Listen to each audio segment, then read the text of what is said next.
Heaven's California.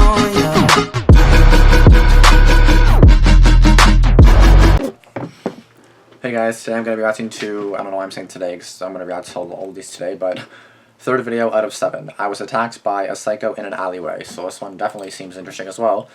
And just like the last two, it also seems interesting. This one's almost 5 minutes long. So alleyways are really creepy, just to start off, before it even starts. Alleyways are really creepy, and I do not like alleyways, and just the fact that you almost got attacked, or you were attacked by one. Wow. I hope you're okay. I hope the guy got caught. Not too much else to say. Let's just get into it.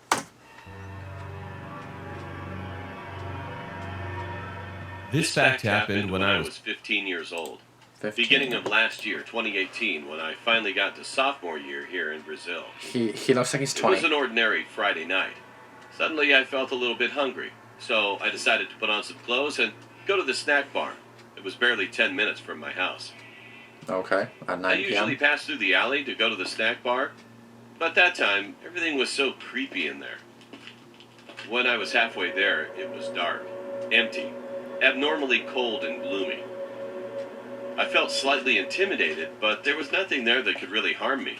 Oh, okay. So yeah. I decided to just go through that alley. Then I thought, nothing's gonna happen. I kept going until I suddenly heard something weird on the other side of the alley. There was a man in there, staring at the walls in hunchback stance. What the hell? Grunting weirdly. What is he doing? I found that incredibly creepy.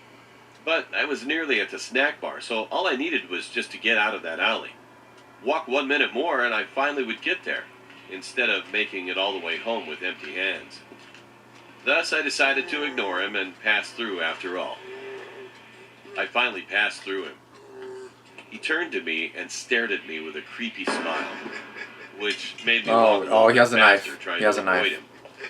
Then, suddenly, I heard a grunt and quick steps behind me. Run! When I Oh! looked back, it was him. We were barely 2 feet away from each other. He had a kitchen knife in his right hand and jumped on me with amazing speed and tried to stab me. Oh my god. I managed to grab both of his arms before he could get me. Oh. However, since he was charging at me, he still had more energy to push me back and force me against the wall. I was terrified with all of that. I knew I would die if I didn't fight back. Back then, I was already trained in some martial arts to defend myself, but that I thought I'd never need to use that skill to defend my life. Well, you need to now. Until now.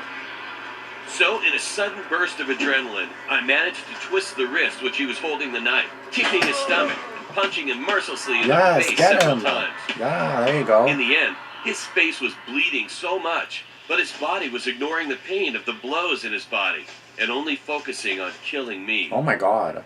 Finally, I used a training that I took before to twist both of his wrists and elbows harshly at the same time. Get the knife in his hand. In 2 different directions, and kicked the backside of his leg, putting him to the ground until ultimately he could drop the knife. There you go. Perfect. It wasn't easy because he was struggling and punching my back and somehow trying to jump on me. But since I had his arm under my grasp, he couldn't do much without breaking himself. I slammed his head in the concrete ground, stunning him. Then kept striking his face desperately while kneeling over his arm so he wouldn't be able to react or reach his knife again. And finally, he was out cold, bleeding a lot. My knuckles were full of blood and hurt. Wow. So I got up, took his knife, throwing it far away from there, and ran away from him. I finally got to the snack bar, washed my hands in there, and did everything I had to do before going back home. But obviously, I didn't take the same path as I did before. But there were things that got much creepier. That was at the entrance of my apartment, where I heard screams coming from the other side of the street. It was the same crazy man. Now, seeming like he was possessed by a demon, and he was slamming his head on the iron door of my building's entrance. Oh his my face god. was horribly deformed and scarred from our fight. That freaked me out completely. My parents were on a trip, and the watchman of our building was on vacation. Just call the police now. I wasn't going to fight that man again, so I decided to rush to my girlfriend's house. When I got there, she was home alone.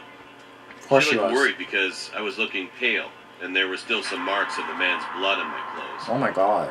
I explained everything to her. You and really we look like called you the committed. police to come by my building. But when they arrived, the man was still in the entrance trying to force the doors unsuccessfully. When he saw the police, he attacked them, but got quickly dominated by the cops. They explained that he was probably a crazy psycho in the streets looking for prey to rape, kill, or do anything he wanted to the person. So they sent him to a high-security mental asylum for criminals, far away from my house. I feel so lucky that I survived that day, and I'm hoping that I will never see that man again. Another great video. Wow, 3 straight videos that were just wow.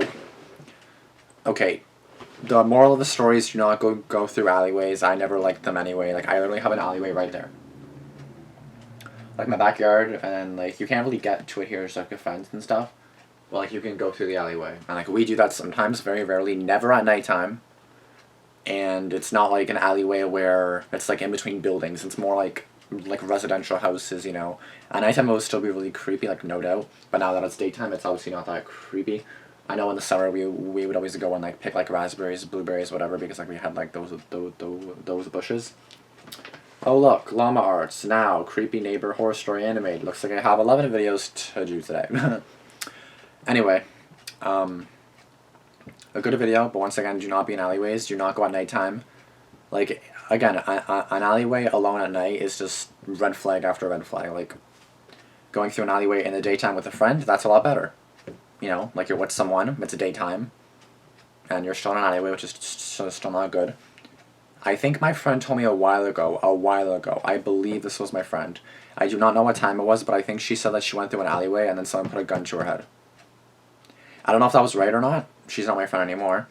But I believe she told me that. I don't know if it's real or not. I mean, I wouldn't be surprised. I live in the city I live in. And it's not that surprising that crime happens a lot here. So, most recently, a student was actually killed the other day, which that's really scary and that's devastating for everybody. Like, everyone around has been, like, talking about it and stuff, and it's just really sad.